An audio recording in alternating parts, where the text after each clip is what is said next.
How's it going, everyone? We have Alex with us yet again. How's it going? Going good, man. How are you? I'm doing fantastic. Thank you for asking. It has been, well, it was a crazy month, but now we're moving into October, getting ready for the spooky season. So I'm all smiles and I'm all for it. Oh, I'm down here in Vegas, and the finally subsided. All the fresh air's coming in, loving it, and That's everyone's putting up their decorations and stuff, and I'm loving it. So that's awesome. Yeah, we can all sort of come together and celebrate this time of the year as practitioners, and I love it because it's sort of, to me, Halloween is at least lately has become about sort of engaging with the hidden parts of our psyche and letting out the monster, so to speak, and yeah, it's all about the mask and everything. So I think it's really good for our culture to sort of engage in these sort of practices. most definitely, especially with how things are with ourselves and each other nowadays. It's the mask thing. Like I really like that you brought that up. Yeah, yeah. I haven't thought about that in a while. I love it. So you and I were discussing about a week ago the concept of enchanting and how fundamental that is to our practice. And you had mentioned some very interesting perspectives. So I would love to get into that to any degree that you would wish to. Yeah, man. So with enchantment, like my understanding of it is, in the broadest of terms, is like pushing the hand of chance, Mhm, like imposing your will on the universe in a way, and like chaos. I guess mhm, chaos is like the process of order and transformation. It's like the malleability of the universe, I guess. mhm. Yeah, So when I we like that. enchant, to me, it's bring it to the forefront of whatever it is that we want to enchant for. That makes sense. Yeah, that makes total sense. And why does the word escape me? That's it. So it reminds me a lot of what in the like northern, like Norse pagan traditions is what's known as like Seether and Galder, Mhm. which is like projecting into the web, and but also like manipulating it and rearranging the strings of fate, so to speak. Yes. And it's also interesting. I'm getting chills thinking about this. It's interesting to me. You're a musician as well. Um, Enchanting, I believe, has its root in music. The actual root word and the linguistical what is the etymology of enchanting, I believe, is related to music or singing. So yeah, I love Oh, that take on it, on how you can speak something, and you speak something once and it sort of has this lasting effect. And there's yeah. something so magical about that. Yeah, no, definitely. It's like we see it a lot in like shamanic practices, Yes. like drum circles or like Mhm. mantras, chantings, stuff like that. Even in the Sephiroth tree, and the Kabbalah and all that, each sphere, there's like a name associated with it, and like what you can chant with. Like, man, there was Yeah. one for for each one, man. Oh man, the like Like the god Tifereth. names and things. Yeah, like for the Tifereth, I think it's uh the name escapes me at the moment, but it means the god of knowing or the god of knowledge, Oh or I yeah, am. Yehovah Eloah Veda'at. Yes, yes, that. And Yes. like when you're working on that specific sphera, right? It's like chanting that to like really bring yourself into Mhm. into the frequency, I guess, Yeah, you with that you're sphere. sort of like attuning to the essence of that sphere, or that principle. Yes, definitely.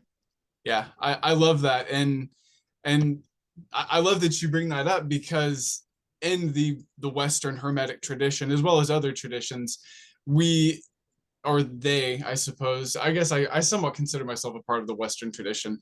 We, I guess I'll say, tend Mhm. to enchant talisman or talisma with the essences of the planets and the spheres through the sigilization of the magical squares of the planetary kamea. And some of my favorite talismans or talisma that I've made have been with the spheres that you mentioned. And the process of enchanting them often involves chanting.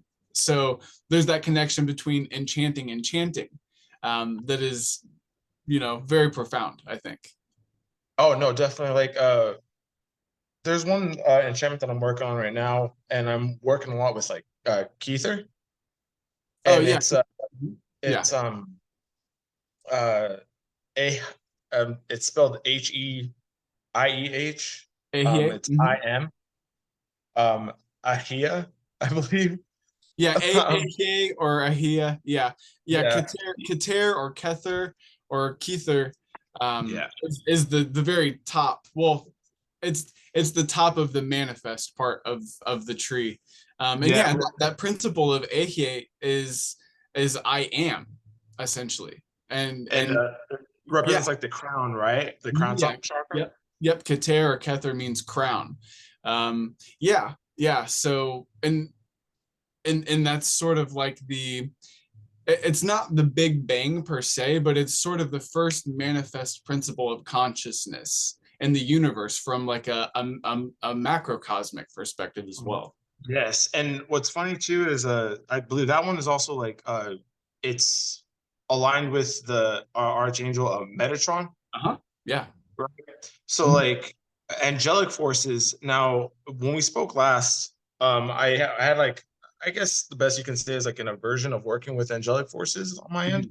Mhm. Mhm. I was, I guess I was very barred off from it, which is funny because being a magician, like I never wanted to think of myself as like pick and choose on like certain things, like okay, this will work but that part like just block it off completely, you know what I mean? Like I Right. want to Yeah. be more open in my practices, my ideas, and I really started to sit and I was meditating, funny enough, on Keither, on like really thinking of like, okay, like what are my intentions, like why do I want this, like specific for this enchantment that I'm working on, why do I want this enchantment to happen, like where is it coming from, like why is there fear here, you know? Sure. and, and it was a really like interesting experience, like especially working with Keither. I like to, like after I was like meditating on it, I started walking right after, Uh-huh. like to ground myself, and I started like eating and stuff like that, like to ground myself, I guess. Yeah. And I realized that was a something that's like connecting with So, Malkuth, I think, yeah. Yeah. I could the see that. earthly realm, right? And Uh-huh. it's like, yeah, walking or touching the earth was like a big thing too for that, reflecting on the experience. And then I started thinking about magic and how it works, and a thing called like, not a thing called pathways. It's what I come to realize, it's pathways, like making to magic takes the path of least resistance, Uh-huh. right? Yeah. So Uh-huh. like when we are casting for an enchantment, um, there are other things we need to do to make those pathways possible. For example, let's say like you want to manifest money or something, you want to enchant for money. If you don't make the pathway like go get a job, right, to make that pathway like magic will get creative in a way, you know what I mean? So You can for in sure.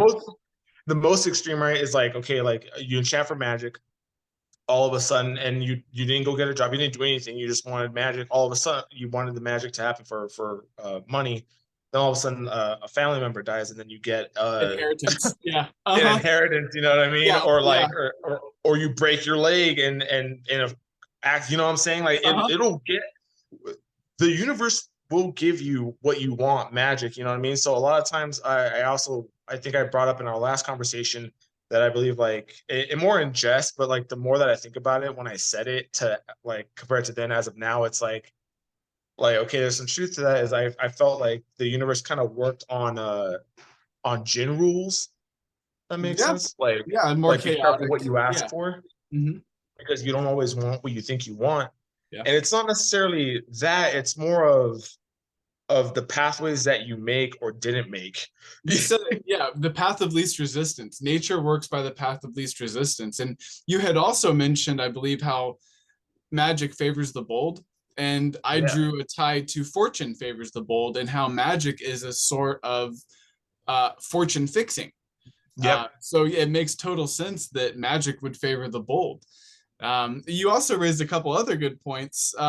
You mentioned how you didn't want to be, I'll use the word limited in Yes. your, and the to me one of the major points of magic is transcending limitations.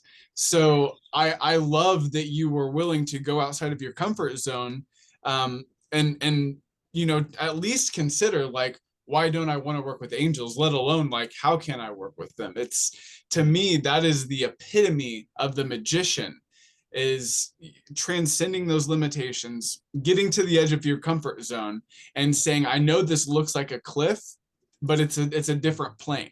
And to be willing to be the fool to just step off the edge of that cliff, you know, no matter what. Dude, that's I didn't mean to cut you off, but man, like yeah, you're really blowing my mind because that's exactly what was in my it's been in my head in the forefront of my mind is the fool. That's so funny that you say that, man. That's great. I dude, even in the last time we talked, I was talking about how and I was looking back at my old journals and stuff. And I was coming to the end of one like where I started a few years back. I'm finally finishing it. And the first thing I did in this journal was give myself a tarot reading. And the first card that I ever pulled was the fool. It's perfect. So man, yeah, it's and going into that, right, I also started thinking, okay, like I like to think of myself as a chaos magician, Mhm. right? Mhm. And I work a lot with entropy, and entropy is like it's change, continuous change, you know what I mean? So it's like, but I'm in a fixed state, so it's like, huh, like that doesn't really work. And I've had a lot of like kickback in some magic workings. Like the deeper that I go, like the more I'm like, why isn't this working? Or like, wait a minute, like that didn't necessarily go the way that I thought it would. You know what I mean? Yeah, sure, certainly. Yeah, and another thing that you mentioned that works really well with what you're saying is you said that you went for a walk, you got up and moved around, which instantly put in my head the saying "solvitur ambulando," or however it's pronounced, which is I solve as I go or I solve as I move. Um, Oh, yeah, so and oftentimes I find myself stuck in a situation mentally, and then as above, so below, as within, so without, I go for a walk, and it completely changes my perspective of the situation. So I think that's wonderful as well.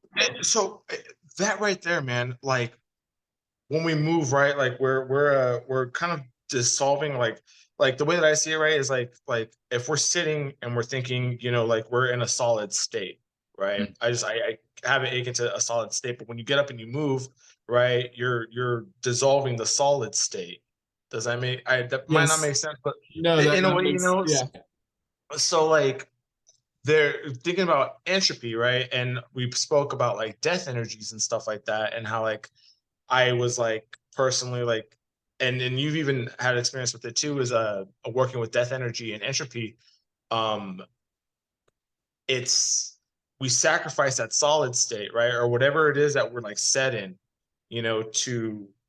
to bring about something new, like a new state of being, a new idea, by sacrificing a habit or a certain like thought process that we're stuck in, Yeah, you right, know So, like for me, right, I sacrificed my comfortability in not working with angels, you know, right. and in doing that, in that sense, in that way, I opened up a whole new like door and way of thinking that I never thought that I would have. Because I think I also brought up before is that there's so many points that we reach where you think you have the answer and you get it, and oh man, this is it. This is where it's happening, and then something happens, and you just all the way back to the fool. It's a cycle. you know, Yeah. it's a lot, man, and it's like forgive me if I seem a little scatterbrained. It's like a lot of things are being rearranged in my understandings and my practices. you know. I think that's an ultimately healthy thing, and I think that that concept of neuroplasticity is the sort of physical manifestation or metaphysical manifestation of the magician biologically. I think it's perfectly healthy to be able to rearrange your perspective of things, especially the older you get. We tend to fall into this like stubborn sort of I'm 30, you know, I've got it figured out. I'm 50, I've got it figured out. I'm 70, whatever. But I think that the processes of life are always changing, and therefore we should be also. Absolutely. And I mean, and that sorry, right there, dude, it brings it back to entropy, dude. exactly. Like, you know, it's and like even in alchemy with the Baphomet, you know, Mhm. dissolve, coagulate. Solvate coagula. Yeah, you know, like it's essentially like how I see that is like something has to die for something new to be born. Yeah, It, yeah. you know, something like to that sense, and like going along this like path, right? I started thinking of like non-attachment, hmm you know, and it's like I started getting my appreciation for the results of magic, right? For the results of my enchantment, it went from like an appreciation of it to like a lust for results. Sure. You know what I mean? And it's like, oh man, like I really shot myself in the foot because like instead of going like enjoying like how the spell will progress, you know, and enjoying how like everything is kind of just like falling into line with my enchantment, I started to like, oh, it's happening. Oh, great. You know, and I would get excited and then I started to expect the result. And then that would turn into like a lust for it, you know what I mean? And I kind of would start falling into that, you know? And that like really Yeah. just like I started it's weird, man. It's like it's like I'm being like born again in my perspective, you know what I mean? And it's like the first few steps of like when the newborn starts to walk, it's a little staggering a little bit. Yeah. But There's I'm yeah. learning to walk. There's an interesting parallel there to me as well with like astral projection and entheogens or psychotropic medicines, Mhm. where as soon as you start to like, as soon as a vision, and this works with scrying as well, as soon as a vision starts to reveal itself, if you focus on it in the wrong way or with the wrong part of your consciousness, it Mhm. can either start to change and manipulate based on where you're putting your energy or just completely dissolve entirely at sometimes. And it's that whole grasping thing. Oh, And yeah, you mentioned non-attachment, and I think that sort of non-attached observation is the true nature of our consciousness. And as soon as we start to create a form, we begin to create filters that limit our perception of the thing. that right there. And that's where like the whole concept of sigils Yes. comes into play, you know what I mean? So Yeah. it's like, huh, all right, like that makes a little more sense because it's like a placeholder for the desire, but it's not the desire like direct, Yeah. you Mhm.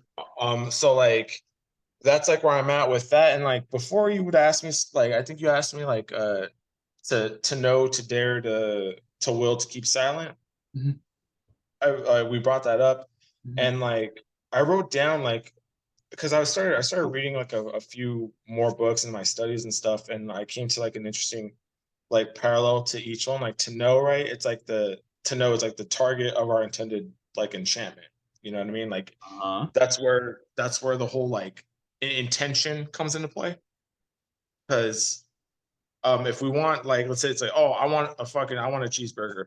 You know what I mean? It's like we like unless we like lay out the pathway, like all the universe knows is we want a cheeseburger. How are we gonna get it? It's gonna get thrown in our face, or like we're gonna find it in a trash can, whatever. It's gonna bring us that cheeseburger, right? But like when we know how it's gonna get there with the pathway, it makes it more likely to happen in the way that we would like it to happen. So therefore, like we funnel it so it's not so chaotic in how it manifests in our reality. Well, and also to what degree it manifests. Is that cheeseburger going to manifest as an ad on a billboard or at a smorgasbord on a plate in front of you that you can actually eat?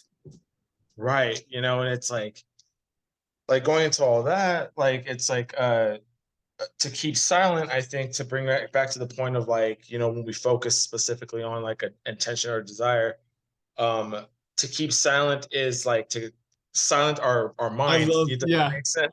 love it. Yes, yeah, I've never thought about it. Like, it's never consciously come down that far for me, but I know to do that. I just never thought about it in that way. I don't think consciously about silencing the grasping, um, you know, formulating aspect. Yeah, and it's like how are you gonna? It's like to come to that like realization was like a really big like point to me. It's very like it's profound right now because it's so like fresh to me, Mhm. like in how this is like laying itself out in my mind, like Yeah, bringing us to like the to dare part, right? yeah, It's we volatile. very Yeah, fire. Yeah, exactly. like to dare. That's another cool thing for me, man. Right now is like we very no one ever really goes into this type of work like with the thought that something is impossible, right? So we dare to believe that it is possible, Yeah, to you suspend know disbelief. Yeah. so it's like that. And there's a thing with that comes up calling like I was reading like the book like the law of mastery or something, he's the same guy that wrote the 48 laws of power, Robert Yeah, Greene. yeah, yeah. And he talks about the art of audacity, you know. Love it. I haven't read that book. I've got the 48 Laws of Power on my bookshelf here, but I haven't read the Laws of Mastery. Is that what you said it was Yeah. called? The Art of Audacity. I love that. I Yeah. love that. And I tied that into the whole like and like you said, like fortune favors the bold, magic favors the bold, you know what I mean, the art of audacity. So we have the audacity to believe that our magic is possible, or the thing that we would like to manifest, it's possible, you know what I mean, like in a world like so set in its ways, right? We have the audacity to believe that it doesn't have to be that way that it's set.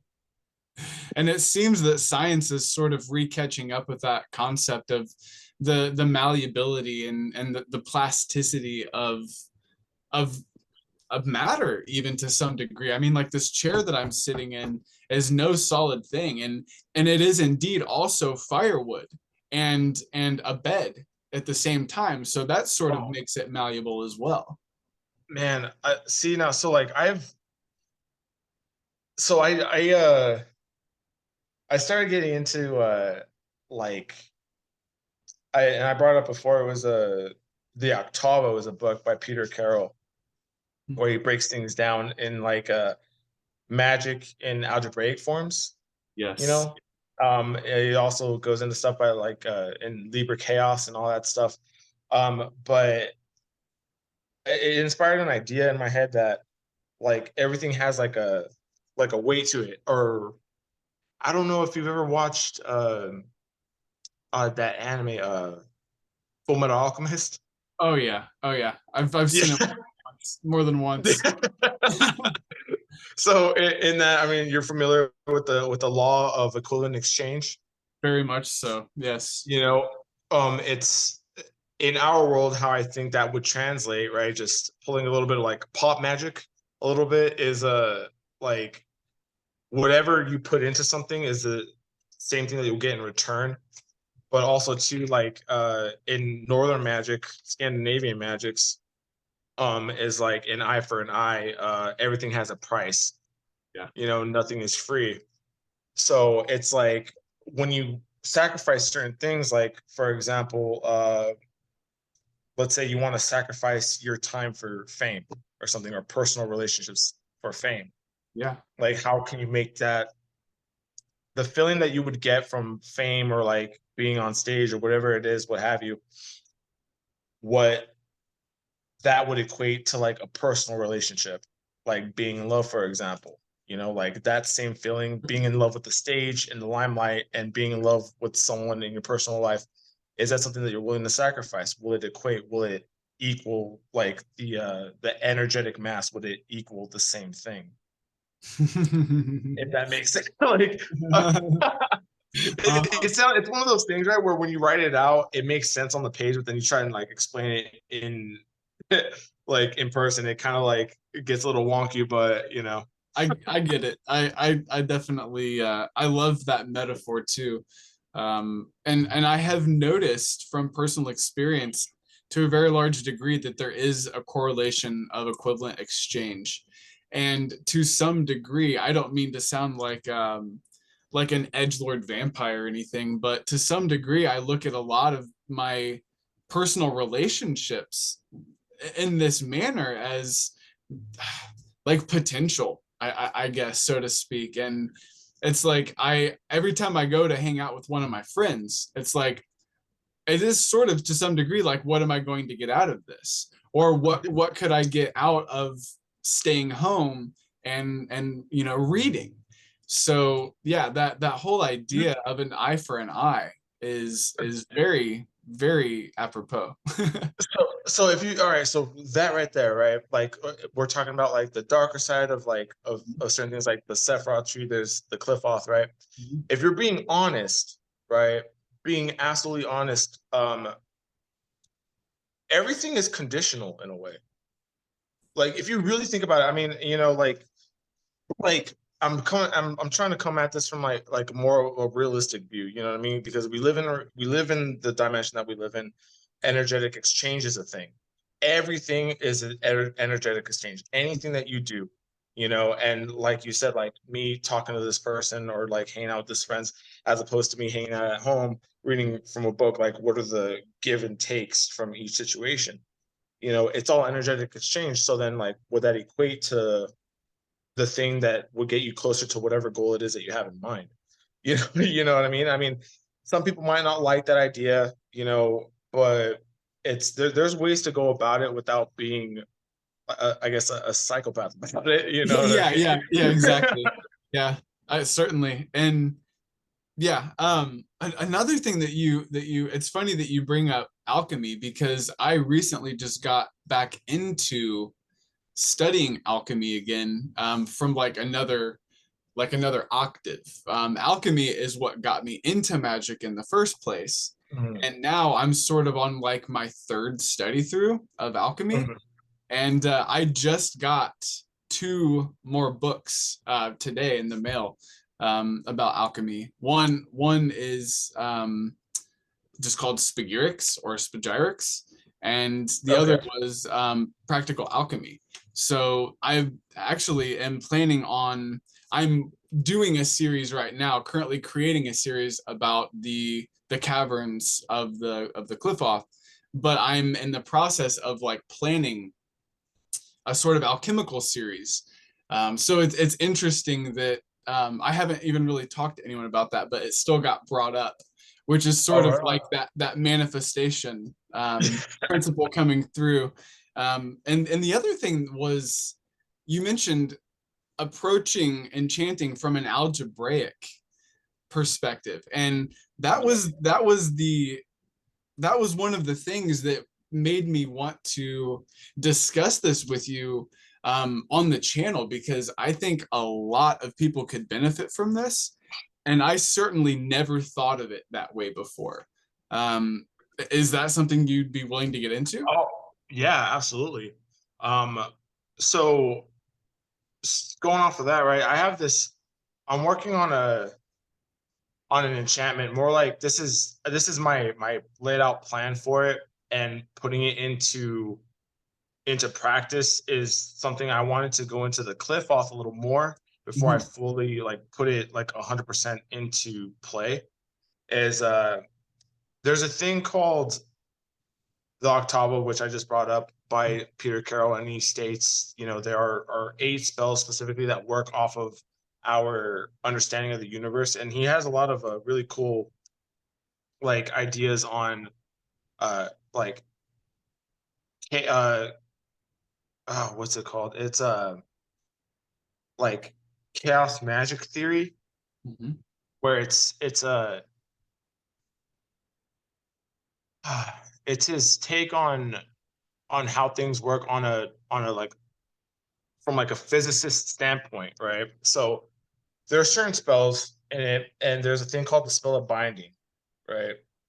And it's a whole algorithm and how to bind an intent to its sigil or an intention and ensure its longevity. So putting that into play, right, spelling it out, I turned it into a sigil and started like focusing on an intent to it and like kind of like stamping it onto certain enchantments, right? And that's how I started going into this whole like sphere. I was like, all right, how can I go ahead and help this enchantment along a pathway? So then that's why I started really getting into the Sephira and start going down that route. But there's a balance of things. So like there's a balance, which brought me into the whole the idea of getting more into the clip off. And I wanted to speak with you about that on the whole other situation. But yeah, that's kind of where I'm at with that. But what more like how did you want to go about going into this part? I Um, guess I, it's a lot. I mean, yeah, it is a lot, and this may even turn into more than one video, um, because of how. I mean, you had.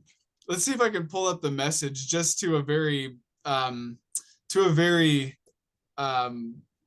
shallow degree. Uh, you sent me part of your formula, and there's like deltas and sigmas, and like I haven't taken algebra, and I mean it's been almost 20 years since I've taken algebra. I'm dating myself a little bit.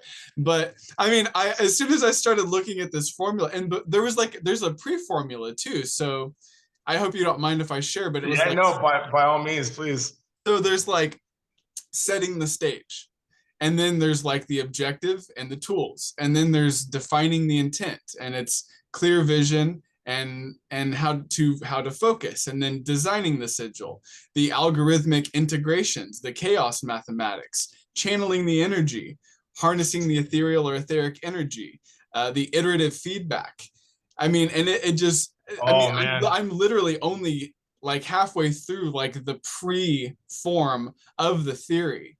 And then I was just looking at this and I was just baffled because I've always been more, I guess, literature oriented than mathematics, which I know math is a language, but I've always been more poetic, I suppose, Oh. than like physics related. So I'm just looking at this and I'm like, if I could understand this, I would probably never need to talk to anyone else again.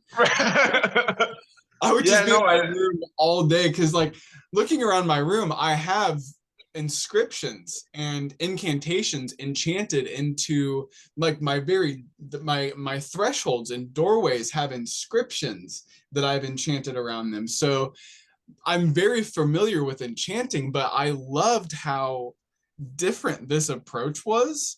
So I guess the first, let's get into, you mentioned sort of giving the enchantment a channel yeah. to travel down. How does one do that mathematically? So And mathematics. go ahead. So I'm going off of the Octavo, and I keep bringing it up by Peter Carl because not only is he a chaos magician, he's also a physicist, Okay. like an actual physicist. So I started like taking like a more deep look into his literature and like the stuff that he's published, and he came up with the Octavo, which he calls the sorcerer scientist's grimoire. And there's only 8 spells in this thing, dude. And like let me see if I can pull it up so I can at least tell you like the name of the spells that are in this so everyone can get a better idea of like what it is that we're talking about. Mhm. And also too, if you're not in physics or like if you're not like into algebra and stuff like that, it could be very, very hard and difficult to explain, at a very like fundamental level. At least it is as for me and myself. So it would help if you guys had like the book itself, like to Sure. follow along what it is that I wrote out. And honestly, I was thinking about just publishing my report thing or the thing that I sent over to you so people can get a better idea of what it is that I was talking about. Mhm. So the first one is the spell of binding, the spells of spinning, spells of illusion, the spells of subtle magic, the spells of linking, the spells of impractical magic, practical magic, and the spell of narration. Um, Now, the spell of binding is very much, self-explanatory on a surface level. Then it goes into, um, well, let's see what I learned specifically. The spell of spinning in this context is holding it together. So, like, take entropy, right? It's everything is scattered. Chaos itself is not in any sort of form. So to make it malleable, I use the spell of spinning to hold it all together in my intention and To the thing create that I like a sort want of to. center of gravity almost. Yes, and Okay. mind you, um, there are also like little sub spells to it. Like there's specific spells like to the spell of spinning. There's also like a sub spell for entropy, for gravity as well. Okay. And so there's little sub spells too that I've used in this specifics of this enchantment. But that the spell of narration. Now the spell of narration, the way that I see it in my mind, right, and the way that I can best explain it is it's essentially the mathematical equivalent to as above, so below. Right. So the spell of narration, it's like if if you can think it, you can do it. Yeah. No, but it's like It's like the thing that you. correspondence. Yeah. Yeah, exactly. So like if you really want to bring it in from the ether, whatever it is that you want to call it, into your reality, into your sphere, right? So I use the spell narration to single out what it is to collapse what's called the Eigon state. Okay. Collapsing the Eigon state is essentially like when we visualize something and we visualize the specific thing that we want, right, in the future or whatever, we bring it into our awareness and we pin it into our reality for us to essentially run right into it as time goes on because we live on a linear axis. The spell of narration helps give it form, it's kind of like when you're journaling, right? It creates a And narrative. That makes sense. Yeah, go yeah, ahead. yeah, so like when you're journaling and stuff, and you want to get certain feelings, whatever, it helps if you write it out because then you give it form. It makes it real. You know what I mean? And then it gets out of you onto the page into reality. You know what I mean? So the spell of narration. Um, Now, oh, man, I really wish I wish I was a teacher in a way, like in mathematics, so I can like better explain what it is instead of like I love this whole it's very chaotic in itself how I'm explaining this, but um yeah, so it goes the spell of binding, the spell of spinning, and then the spells of illusion. And that one I use to like maintain balance and order. Like I use it to like to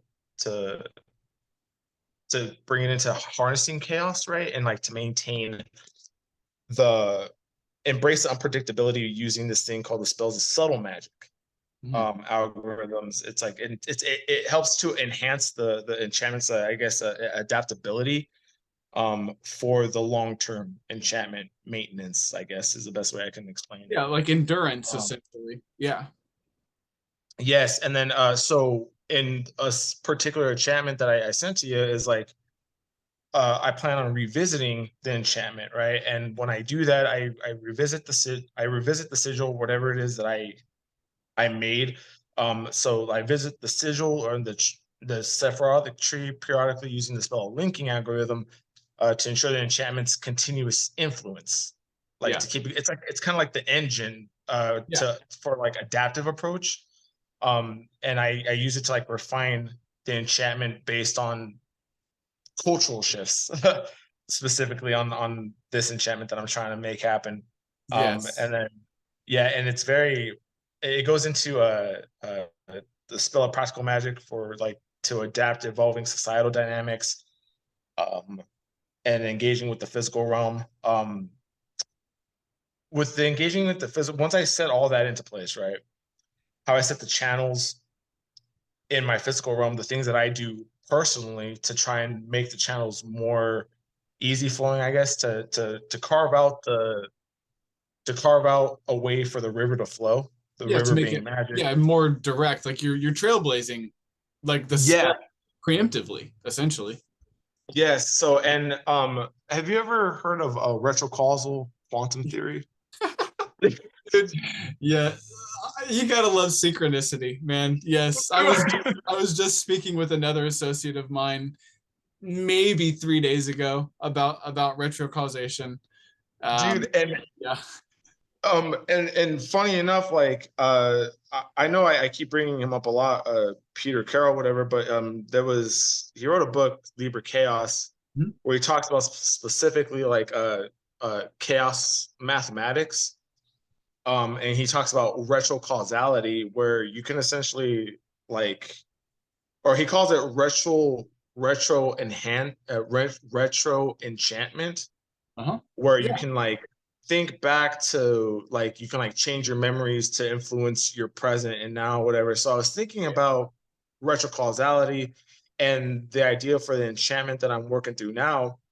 And when it first came into like my awareness a few years back, and everything that I've done working up to this point in time, that like I was carving out these pathways already, you Yes. know. Yes. So I started meditating on myself from back then and started to rearrange how I remember the thought process. Yes. You Yes. know? Yes. Yes. Absolutely. I did, like, man. So I never really talked about this because certainly talking about this to a normal person would seem crazy, but I had issues when I was a teenager with Mhm. depression and Sure. things like that. And I always felt like there was something that was like guiding me, and I never knew what it was. But a few years ago, I started like doing this like shamanic practice of, some people call it like soul retrieval. But Mhm. what I would do was like I would meditate and I would like essentially astral project to my younger self. And I would say, like, look where you are now. Like, this is what's going to happen. This is what is happening. Like, you're going to make it out of this. And this like spark went off in my head where like I re-remembered this sort of subtle feeling of being guided. And there's just something to that concept and that principle of like us being on a linear plane, but time existing like the fourth dimension, if that is what Mhm. time is non-linear, but it's Mhm. tangential to this Yeah. plane, if that makes sense. Yeah. So it's Yes. like Yes. it's like it's like it dips down, and so I don't know. This whole like retro causation and like retro enchanting is something I've experienced but never had a word for, Mhm. and I absolutely love that we're getting into the mathematical, like the physics and the algebra of magic, because I think that is, it's so perfect in my mind, because this is what is going to cause a cultural shift for so many people, being able to marry and unite these concepts with science and practical maths, essentially. Dude, that's that's crazy that you say that specific thing, cultural shift. Yeah. That yeah, that's a big component to my enchantment right now. Yeah. And um it's like, are we affecting this? Like maybe we figured this out. Like, or we figured it out enough in the future that it's like winding back to now. Yeah. dude, and that right there, dude. So like with myself, right? I'm a musician. I'm a published author. I perform, I write, I'm a poet. I go out and I do like things in my own community, you know, like I go and I help with mental health, and I uh volunteered at a battered women's shelter and stuff like that, just like getting out there. Essentially anything that you can really touch on in culture Yeah. now, right? Especially things that are like being more prevalent now, like music, mental health, uh personal authenticity, Mhm. um and like just being like real and honest, and being able to, I guess, kind of like see where that's going to go. um it all feeds into the enchantment that I'm working on, right? So cultural shifting and like all these things, and like, have you ever heard of a hypersigil? Yeah, certainly. You know, so it's cool that you came into my sphere of awareness the time that you did, right? I could say the same. You know, so it's right now with these, and I see, like, I've been watching your channel grow, dude, since way back when we first did our first interview, right? It was I think two other people before I came into play, right? And Yeah, now you're, you're just soaring, dude, and congrats on your channel growing, man. Seriously, it's phenomenal. I love it. I Like, appreciate it. congrats, dude. Like, this, in a way, right? The more that your channel grows, the more that people are going to see these conversations between us, right? And it might not happen now, might not happen next week, right? But soon. This is kind of building a hyper sigil within itself, you know? Yes, yes. Like, and it's like, it kind of you've seen Ghostbusters, right? Uh-huh. Like the whole, like, crossing streams Yeah. thing. Man. So it's kind of like that, you know what I mean? So it's really cool to see in and of itself. And, like, it's yeah, so like retro causality and all that stuff, and you saying that, like, you've had this sense of being guided, you didn't know what it was, and now, like, you're kind of like, wait a minute, hold on, it was me, like, it was me, like. And so I was thinking about back then, and my own personal thing, right? It's like, where the hell did this idea for this specific enchantment come in? Like, why was I thinking that back then? I was doing nothing back then. Why the fuck? How? And then now, seeing where I am now and the specific things that I want to do, my goals being set where they are now, I'm like, oh, hell yeah. No, this is exactly what it was. And then meditating as hard as I am into my past self, it was, honestly, I'm just gonna say, like, it was me putting that idea in my head back then. Because, like, Yeah, why, it like, is. Yeah, yeah. And man, sorry to interrupt. no, I no, good. love the approach that we're analyzing right now because it puts so much power in our hands. And I think that's another thing that we could use in magic, as in tandem with, applying, physics and algebra, is to put the power back in the magician's hand. Like, sure, I work with deities and spirits and currents and energies, but so often when we do that, we sort of like sell our power away, and we put so much outside of us. But when you contain that within, it creates that swirling, and that, and the symbol of Keter is a sort of swirling symbol.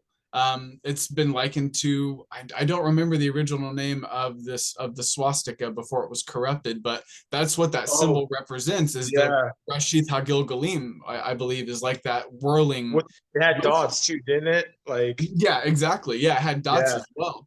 And it's, I love that, we're thinking about things that way, like, oh, it was me helping me all along.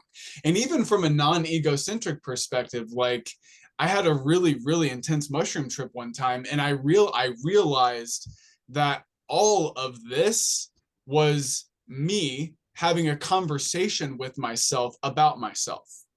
And it was just like, psychologically, that's something that you could run with for a while, but from like a consciousness metaphysical perspective, that was just like so mind-blowing for me. And that's one of the reasons that I chose the glyph for the channel that I did. The glyph Mm. for the channel is the glyph of Zamradiel, which is the cavern and the cliffoth that connects the shadow of Tifrith to the Mhm. shadow of Banah. And that goes right across the abyss, and it connects the shadow of the heart to the shadow of our understanding. And it's like, I'm projecting into the void of unconsciousness and trying to bring in like a hyper sigil or a shoal, essentially. Mm. So sorry, I'm Dude, going off on a little bit of a no, tangent here. no, no. Like, I love it. Tiffworth is the center, right? Sure, yes. Mm-hmm. Yes. Okay. That comes into play for me too, dude. Like, it's crazy, right? If you all right, so, like, it's gonna get pretty crazy, right? What I'm about to say. So, look at humanity, Mm. and in every period of magic, right? like centuries or whatever, whenever like the last time there was a spiritual boom and magic and stuff like that was back, I believe, like in the 20s, like with That's about right.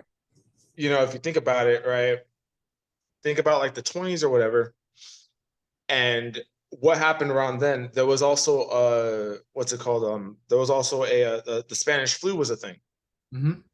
about 100 years ago, right? Before that, I think there was a little bit of a boom in like the Victorian like seances and stuff like that. Yeah. So everything is a cycle, you know Oh what I'm yeah. saying? And like the aeons that were ruling magic during each time is different. You know what Yeah. I mean? So right now, like who is the usurper? like what aeon is ruling like our idea of magic now? Like the magicians now, as opposed to 100 years ago, oh dude, completely different beings. Like we're made of different things, you know what I'm saying? And Yeah. it progresses with us, you know what I mean? So think about it.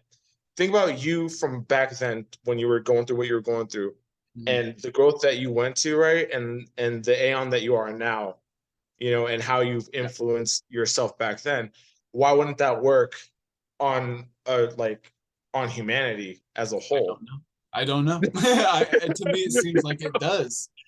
Yeah. you know I was actually thinking of that in the back of my mind earlier when I don't recall what it was exactly that you were mentioning, but I was just sort of seeing like a wheel of progression. Like I saw like a Mandelbrot set in my mind's eye and just like zooming into each tendril is a separate aeon.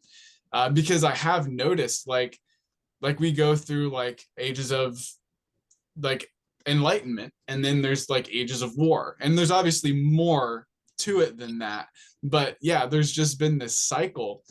Um and and i and I think that sort of it's like a color wheel, like there's a gradients, but with that comes the merging of science and spirituality as well. It's like Crowley said, like the aim of religion, the method of science, or the method of science and the aim of religion.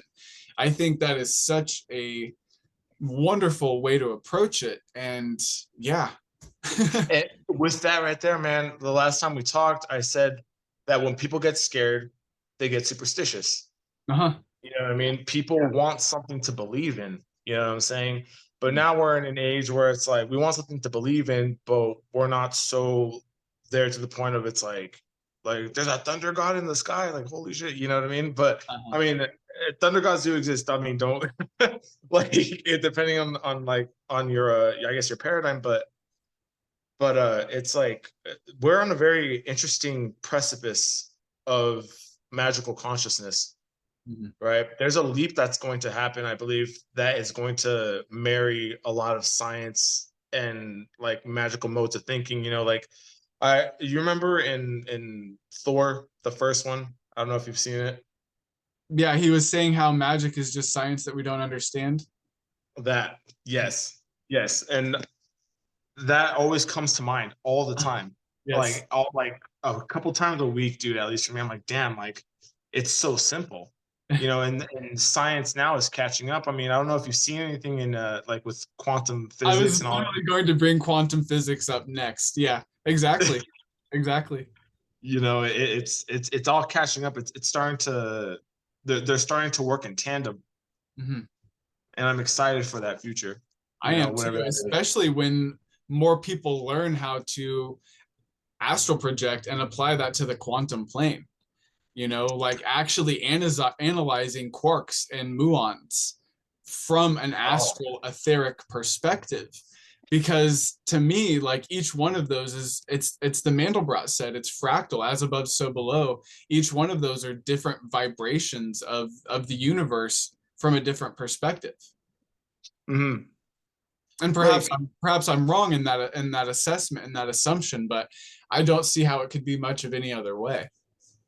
no, honestly, I mean, and that's the thing, man, is like, so like, have you heard of like neutrinos and all that Yeah. stuff? Like dark matter, all that stuff, and like our understanding of it. Mm-hmm. Um, and how they do this thing and the God particle and all that stuff, whatever.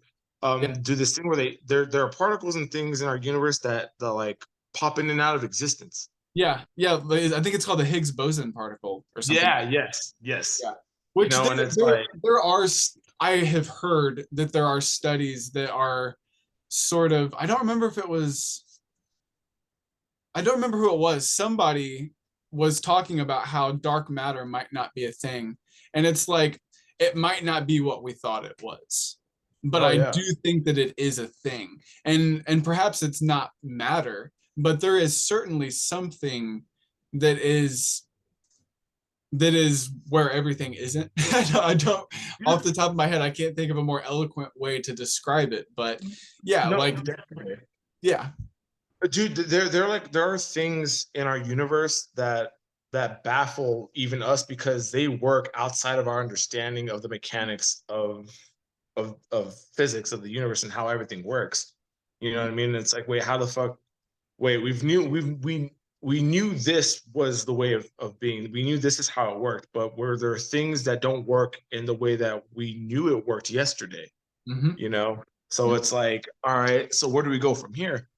So it's like it's kind of like a free for all in a way of understanding. You know what I mean? It's like we're going into like a sort of like a battle of ideas of like wait, no, this is it. This is how it's supposed to be. But wait, like these fucking guys are saying for years that it was this way, and now they might be right. Like what the hell? You know, like And that's sort of how it's always been with science. Like we knew what was going on until we didn't. And like there's been like this, I'm not sure what the opposite of exponential is anymore. It's been too long, but yeah, there's been like the sequence is shortening between us saying this is and realizing that it's more than that. And I think yeah, eventually there's going to be a point where scientists stop saying this is what's going on and they say from our current perspective it appears to be this way. And I'm hearing more and more scientists, you know, speak this way, and I think that that is an overall sign of enlightenment and growth of perspective. And I someone was it was I believe it was Neil deGrasse Tyson was talking about how in relation to our perspective of ourselves in the universe and what the universe is, like if you take a segment of the intestines, the microbes that are in that intestines view us as a pool of waste because it's their job to break down that waste and that's all they interact with. hmm, So sort of zooming out from that perspective, like we are microbes and we're seeing the universe as something, merely as something that we can utilize and that utilizes us. But there's much more to the human body than waste and food. definitely. Like uh, going off of that, right? Look at fish, right? Like let's say let's fish all they know is the water, right? Sure. It's water. This is all they know. Like it's that's all that they can fathom. Imagine taking a fish out of the water, right, and Right. giving it a way to travel and see the world. It would blow its fucking mind. You know what I'm saying? It wouldn't Like just blow its mind, it would change its biophysiology. I mean, because look at what happened when we as fish moved out of the water. you We know, it changed our every psychophysiology. yeah, so it's like going off of like us viewing the universe as it is, right? Like let's say we're all still fish in the water, right? Mhm.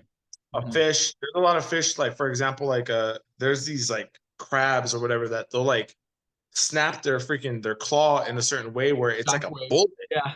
Yeah, you know what I mean? And it's like they learn how to use the water in that way, and they're fucking one of the fiercest things out there. Right. There are other fish that use their like fins to like discombobulate other fish, and like Uh-huh. they'll flap their thing, their fin or whatever. It'll discombobulate them, and then they'll just come up and grab them. And that's something that is outside of the water that utilizes the water. Now you've got me thinking about sonoluminescence, which is like how if you pop a bubble, the vibration of the sound can translate into light, which it then calls me to John 1:1 from the Christian Bible, which in the beginning was the Word, and the Word was God, and the Word was with, or the Word was with God, and the Word was God. So there's like this whole "let there be light" coming from voice, and the concept of sonoluminescence.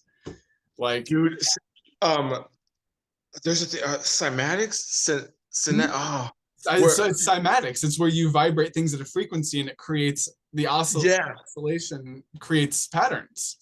Yes. yeah. So have you seen that thing where this guy he took like 3 different pictures or 4 different pictures, and then it was different sound waves. He put it together, and it was a picture of a baby, perfect. Oh no, I didn't. It Yeah, was like three frequencies that were like paired. yeah, like a few different frequencies, right? And he stacked them on each other, right? The more that he stacked them on each other, the more that the picture of a baby, until finally it was just straight up a picture of a baby, perfect, just using these sound waves. I would have to check that out because frankly, that sounds unbelievable. Yeah, I know.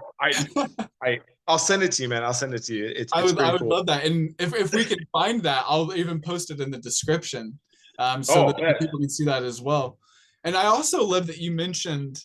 Um, I sort of think retroactively as well. Like I've always explained that I think backwards, and time happens for me backwards. But I digress. You mentioned about us being like fish. One of my favorites um, authors or instructors, his name is Dr. Robert Gilbert, and he studied the works of Rudolf Steiner and Rosicrucianism very heavily. But he has this one quote, and I'm not sure if it's from him, but I'm going to attribute it to him because that's as far back as I can trace it. He said, in regards to spirituality, he said, "We're like fish swimming around in an ocean who don't know there's any water."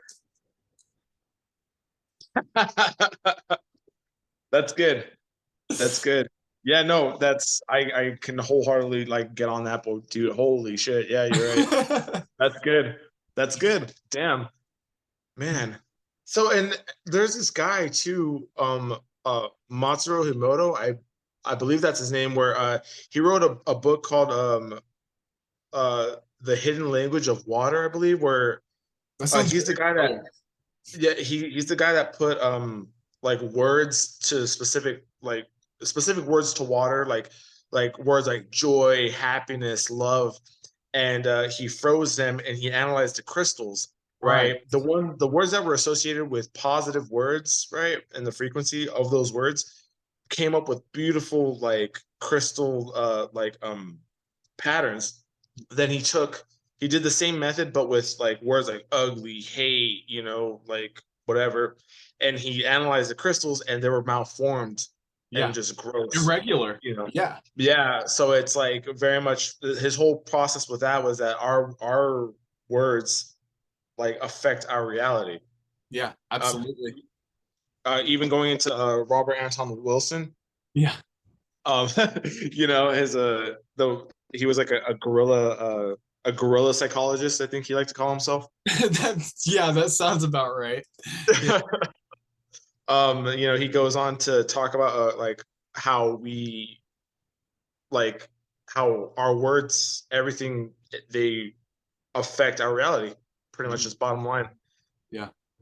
Yeah, I love, so it's I love Robert Anton Wilson. Prometheus Rising was one of the first works of occult literature that I was just like, okay, yeah, we need more of this. Because like he was even taking the like alchemical humors and applying them psychologically to the circuits, like Timothy yeah, Leary's, the the eight circuits biological. of Yeah, consciousness yeah, model. exactly. And I'm just like, is he really like he lined up the tarot and the alchemical humors with the eight circuit model of consciousness, and I'm just like, oh, it's so good, it's so good. No, Yeah. and what's funny too is like a big thing too is like I don't know if this is just straight up a chaos magic practice, right? But it's like a good way to like to meditate, or like a quick to focus meditation is just laughing. Yes. Yes. Just straight just start laughing to like to disperse any sort of energy and negative energy, you know what I Mhm. mean? Yeah. Like anything Laughing you is the call best upon, banishment, a lot of people say. really. And it's like Like, I mean, we've seen it in a lot of tropes, like I laugh in the face of danger, ha ha ha. You know, like Man, that's a good one. you know. So, but yeah, man, no, it's I have like there's like a lot of things I could send over to you, so I can go ahead and make it more of a tangible explanation in my workings that we touched upon in this interview right here. Okay. Um, uh, for this, right? You said that you were talking about, or you were thinking about making it into a multi-series, possibly. Perhaps, yeah, it seems like it's going to at least need one more video, if not a couple more. You know, so I would love to meet with you again, so I can get my thoughts and everything in order and more tangible for our for your viewers that aren't so keen on algebraic equations and stuff like that, so I can so I can better explain it and how it works. Yeah. I And can even even get a graph together for you. that would be excellent because even for me, I took calculus and physics and algebra, but that was back in high school. So like I understand like a lot of what you're saying, but I can tell that I'm still missing something that would be very applicable, especially considering how often I use enchanting. Like I mean, like I said, whether I'm doing like candle magic or container spells like Mhm. jars and bottles, or whether I'm making a talisman or inscribing my doorway. Being able to apply these concepts, I see as only beneficial. And you mentioned, I guess, just to like sort of recap or to like sort of cinch this conversation, you mentioned like I don't remember what word you used, but it was essentially the concept of endurance with cultural change. And I think that is a very appropriate way of handling it because it's something that's going to have to last. And Oh, that's yeah. one thing that I hope for this channel is that I don't even, and this probably comes from me being an artist somewhat as well, as Mm. like I never expect anything I create to even get noticed until after I'm dead. But Right. I'm just hoping that like the whatever YouTube is, the entity, I hope is around long enough for it. The egregore. The egregore, yeah, yeah. This egregore of YouTube sticks around like long enough to where like if we do like nuke the grid at some point, like people can at least like chisel it in stone. Because some of the concepts that are talked about on the internet that aren't written down, physically, it would be devastating if we were to lose it. I mean, now I'm thinking about like Atlantis and like the previous civilizations that like I don't know, maybe they did store all of their information on like an amethyst and like there was like a nuclear flare that turned that amethyst into a quartz or something, and like now we can't get that information back. Like I'm Dude, going way out there now. It's no, no, no. Real fast. You said chiseling stuff, right? Like, uh, I don't know if we ever talked about it or if it was like not on. I think it might have been like a more of a personal a conversation we had maybe, but talking about how hieroglyphs, right? If you think yeah, about it, you know, we want to, you know, if we wanted to get all the stuff that we have like on our databases and stuff down, you know, we knew we were coming to an end or whatever. We wanted to be sure that people can read it and understand, right? They might not understand our language now, but people understand pictures. And something that right. will last for a while is stone. So why wouldn't we chisel hieroglyphs and pictures into stone to try and tell our story for Yes. people however far off in the future, you know? Absolutely, yeah. I love that idea of the like multilingual aspects of a symbol, and how a symbol can mean, a picture's worth 1,000 words, You know, and a and smile is globally, you know, accepted as recognized. something Yeah. good, Well, at you least in know? this animal kingdom. In other animal kingdoms, Yeah. it's seen as a threat, I think. But which I always thought was so weird. Um, yeah, it's like when you smile at somebody, it's like you're saying like this is where my teeth are, and like I'm showing you how sharp they are. So maybe Oh that's yeah, why it's seen as yeah. Dogs, anthropologically. they'll snarl and stuff and be like, Yeah. "Back up! I got that thing on me." Yeah, yeah, exactly. I'm strapped. Oh man. So yeah, Uh, but chiseling and hieroglyphs, like it just goes to show the level of foresight that our ancestors had. And yeah, man, I dude. yeah, But I would love to talk to you more on another note. Let me go ahead and gather it all up. I think it's, dude. Oh man, this is a. I feel like I was very ill prepared for this conversation, but like I like that fact because talking with you, right? It's always fun. It's always a like very thought provoking on my end you as being the one well. interviewed. Like so, like I really appreciate these talks, but it also pushed me to try and make this more tangible for people that might not understand it, like in the language that I wrote it down in, I guess. But That's totally, yeah, that's totally fine. Go ahead. so yeah, I would love to meet with you again for sure. I would love that. And honestly, this might have been um, a good way to handle it because if we were to just jump into like logarithmic equations, like we would probably like lose most of the normal audience and then draw in audience that's like, wait, these people are crazy. They're talking about magic. So Yeah. like this gives us like a bit of like not a litmus test, I guess, but like it gives us sort of like, like dipping the toes in. And Yeah. a Yeah. primer, I guess a primer is Yeah. what I meant. So yeah, I would love to discuss this more. I look forward to hearing more about this in the future. So thanks for coming on and sort of priming the walls of our mind, so that we can get a little more in depth with this. And I think honestly, just the things that we've discussed are probably going to benefit most practitioners already. Um, so I can't wait to get into more of it, man. Oh, I can only hope, dude. And again, dude, thanks for always having me on. And I'll see you next time then. Awesome. Have a good rest of the night, and I'll talk to you later, man. You too, brother.